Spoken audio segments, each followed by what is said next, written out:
मैं क्यों कहा कि आप अपने औलाद से जो प्यार कर रहे हैं और ये प्यार झूठी है, मैं इसलिए इस बात को कहा कि जिस बच्चों के हाथ में किताब होनी चाहिए, जिस बच्चों के हाथ में किताब होनी चाहिए, और जब आप संविधान के अनुच्छेद 21 को उठाएंगे तो वहां पर भी ये बात स्पष्ट करके लिखा हुआ है कि 6 वर्ष के बच्चे से लेकर 14 वर्ष के बच्चे को आप काम नहीं करा सकते हैं, तो फिर आप दूसरे की कारखानों में अपने बच्चों को क्यों रख कर आते हैं?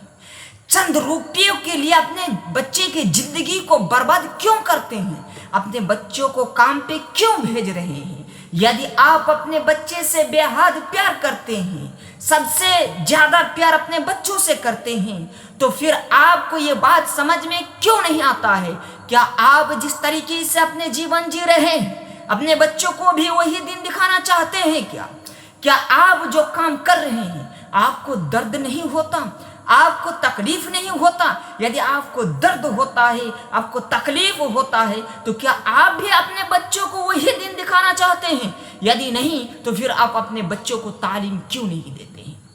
आपके बच्चे के हाथ में किताब क्यों नहीं होता है?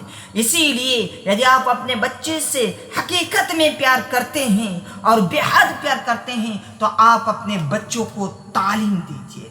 तालीम के बगैर हम कुछ नहीं कर सकते हैं। इसीलिए हमें चाहिए कि हमें अपने बच्चों को तालीम देनी चाहिए।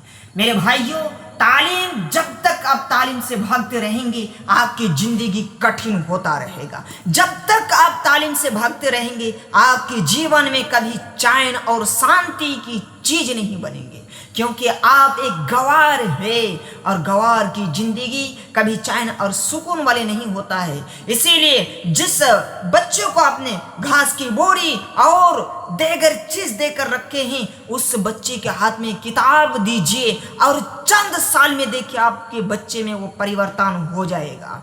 आज की जो मॉडर्न जमाना है, इसमें रुपया की कोई आवश्यकता नहीं है। आपके बच्चे कहीं पर भी बैठ के तालीम हासिल कर सकते हैं। हर एक जगह पे तालीम अवेलेबल है। और हमसे सबसे बड़ी जो मिस्टेक है कि हमने तालीम को बांटा। हमने कहा कि ये दीनी तालीम है और ये दुनियावी तालीम है। हम दीनी तालीम के ऊपर सिर्फ जोर डालते हैं, दुनियावी तालीम के ऊपर जोर नहीं डालते हैं। मेरे भाइयों, आपको अक्लमंद होना पड़ेगा। आपको सोचना पड़ेगा कि आज हमारे भारत को विकसित करने के लिए हमें दुनियावी तालीम की भी ज़रूरत है। हमारे भारत में जज की ज़रूरत है, वकील की ज़रूरत है, अच्छी स्पीकर की ज़रूरत है, अच्छी मोटिवेशन की ज़रूरत है। तो हमें दीनी तालीम के साथ साथ दुनियावी तालीम को भी ख्याल में